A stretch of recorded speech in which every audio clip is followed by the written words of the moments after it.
Hello everyone, it's your boy, the Mozambican guy here, Alcides Soares. Today I'll be teaching you guys how to change background color on Photoshop, and I'll be showing you guys, how to use some tools, but there are many depending on the complexity. Complexity, is that a word? Depending how complex the picture is. Um, Sorry for using my own picture. It just was the easiest pictures to find right away, and I've been working with my picture lately, so you forgive me for that. But basically, it's to change background. From this to this, you can change background color for any kind of color you want, as soon as you get the kind of vibe you're looking for. If it's a blue, if it's a kind of yellow toward the orange, which is color that I kind of like. Basically, I'll be teaching you guys how to do this, so let's jump right to it. So this is my picture. So basically, before anyone think about getting on Photoshop and change background, you're supposed to know what kind of tools, you gotta learn what kind of tools you can use to make your work easier, because before you change color, you're supposed to select the background or yourself, and then take out the background that it's already there. That's kind of, sometimes it's a pain in the butt to do that, but if you really want like a really like a professional work, you gotta do that hard working.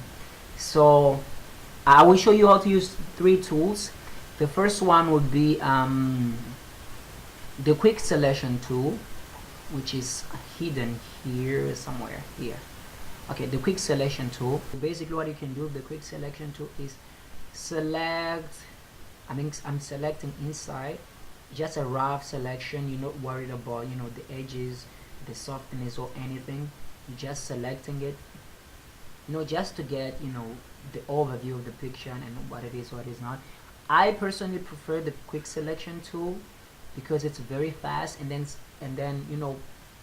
my computer is loading, and then after that I just start getting more in deep and zoom in, zoom out to see. Basically it's zooming in and to see if I get it properly. Selection, selected the picture. My English is not as good.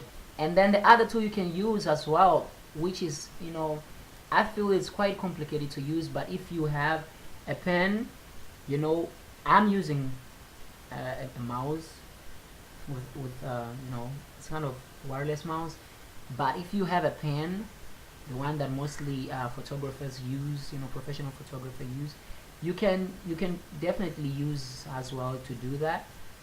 You can select your pixels and stuff. I'm not drawing really carefully here. I'm just showing basically what you can do.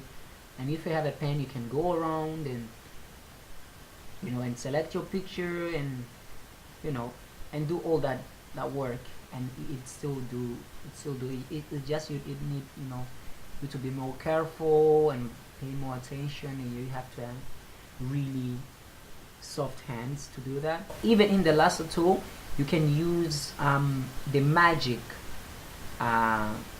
tool, which is basically it work as it looks like it works like lasso tool, but not basically like that. The magic one, it just does the work for you. You just have to be quite careful and just wait a little bit until the whole process finish. But you can see until now, even that I'm using an external mouse, it really doing a great job from far away. So what I'm trying to show here is just you can definitely do with any kind of tool. You just have to find the right tool. It will make your work much faster. And as well, you can press P, or you can go to the toolbar, and then you can go and find the pen tool, which you can use as well to select. And the pen tool, I have the pen tool. It just works really kind of nice. And it just, for me, those tools that I mentioned right now, for me, it's it will depend on how neat I want the work. But for this work here, if I want something faster, I wouldn't use the pen tool.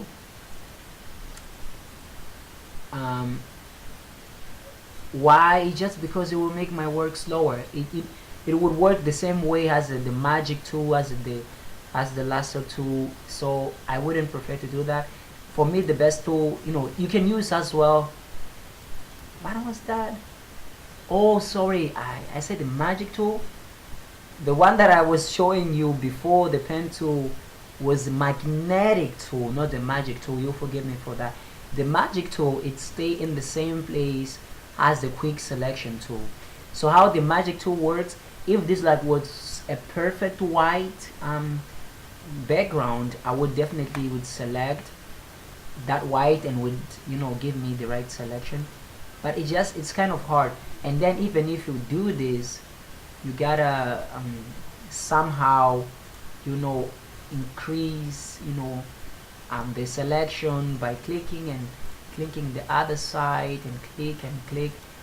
I mean, it would do the work, but I just don't like the result, because you can see here on my ear I have this side here. I would do this, but after I finish doing this, I would definitely go back to the quick selection tool to refine. Oh man, that wasn't it. I would definitely go to my quick selection tool to refine the edges and the softness, all of that. But for me, it seems to be faster when you use the quick selection tool, just for this work, for the sake of this work. But as I said, I showed you probably 5 tools. I showed you 5 tools that you can use to select your image. So what you need before you're thinking about changing the background, first is to know how to cut it out, the background, how to take the background off, because you have to select your image first and then cut out the background. So those are the tools that you may use. There's some other tools, but those are for people who are beginning, those are tools that at least can get you cross by your work and stuff. So myself, I use only those tools for now. I think they are much faster, and so I showed you how to use the quick selection tool. The magic tool was the last one. I showed you how to use the lasso tool, the magnetic tool, and I show you how to use the pen tool. So those are the tools probably you might need to use when you want to select something, especially the background. In this case, we are trying to change the background here. I personally prefer to use the quick selection tool. It's much faster for me, and I go definitely refine the edges. Let's assume that we already selected the background. Let's jump to the other picture that already did the process of selecting it. My computer, man, it's really slow, because I'm exporting a video that's supposed to be on YouTube yesterday, but then internet man, it's expensive for me. So we are here. This picture is I already did the selection. As you can see, it's already selected. It was like this, the background.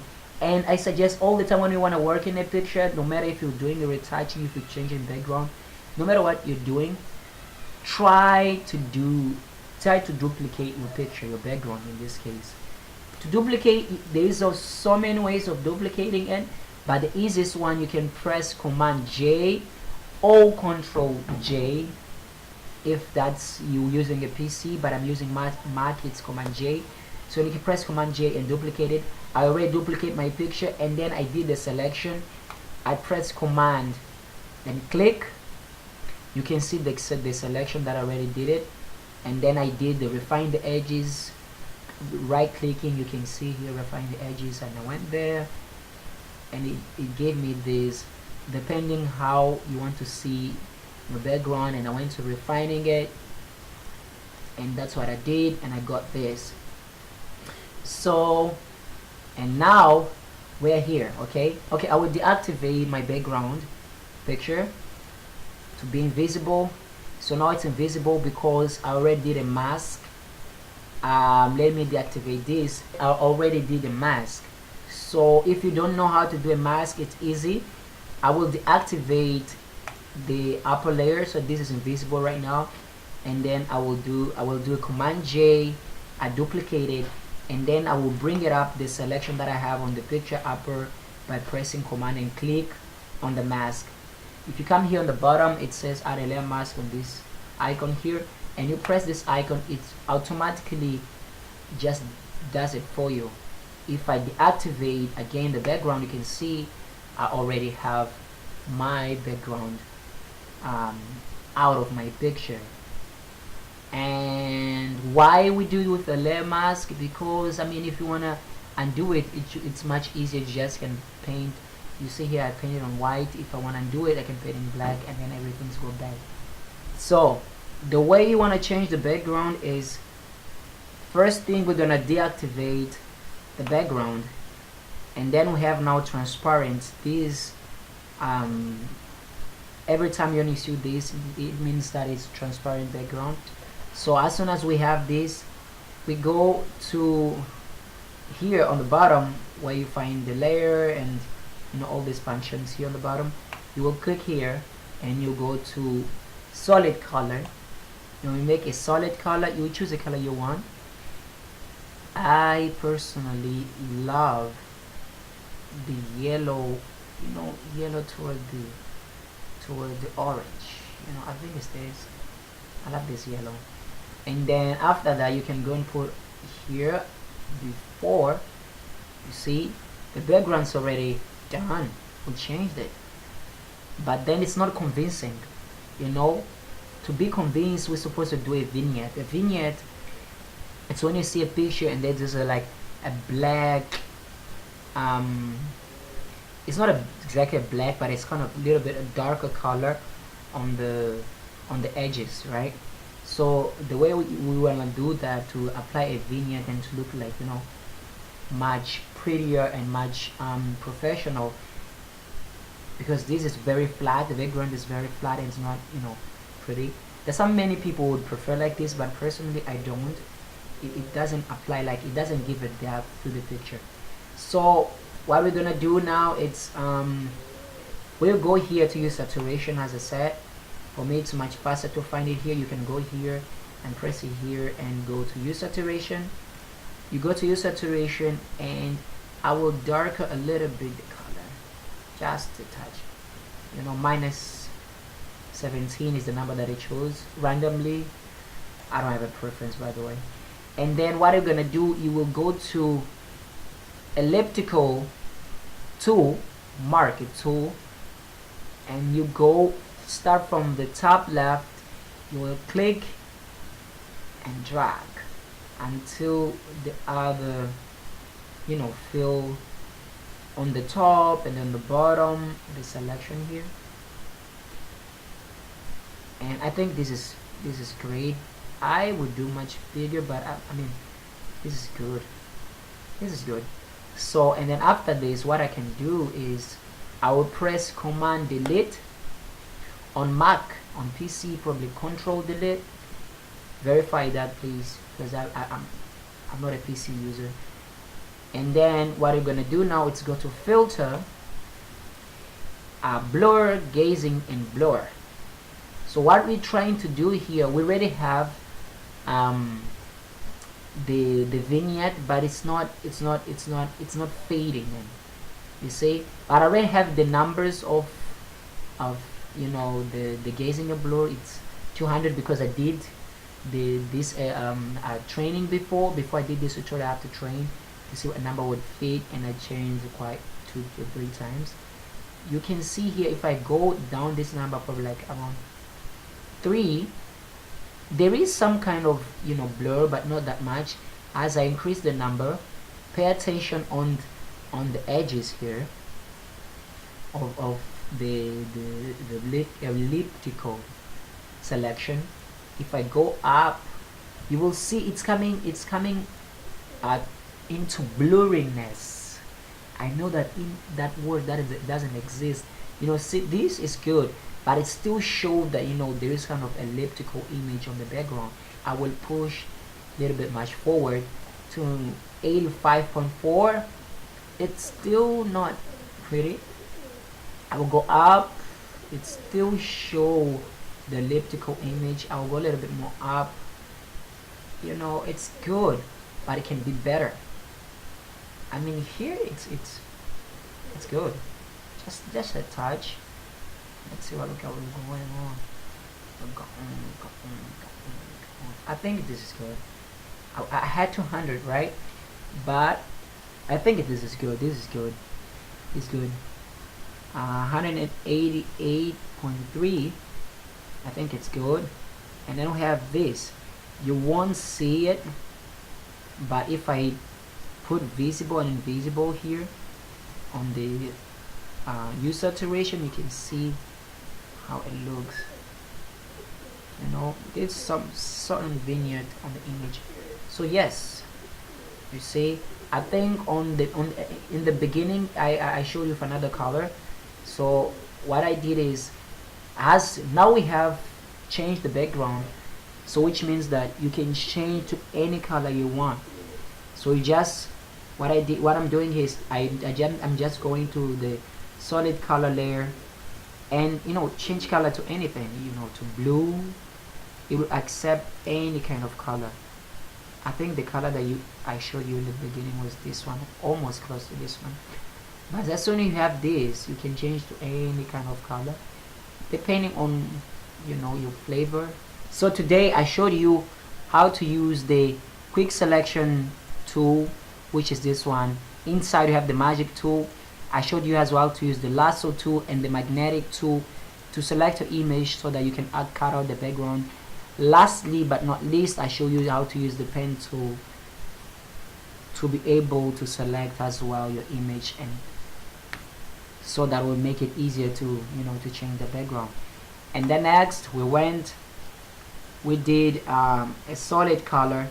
I mean, we did a mask first of the selection that we have here, and then after that we did a solid color after the solid color on the bottom of the picture, of course. And then we went to hue saturation and we applied some kind of vignette so that this will be more convincing as a background. So mainly what I was trying to do here is not how exactly to change the background, but how to use those tools so that can get you here, because changing background is easy. It's very easy. You just have to memorize what you do first and what you do next. As soon as you get selected, as soon as you get your image selected, you know, the next step are much easier. But the trick is when you're changing the background, how to put a really nice vignette so that will really combine and will really bring that professionalism in your work. So stay tuned for the next videos as we go along, and cheers. Here's your Mozambican guy, your host, Alcides Soares. Thank you so much for watching.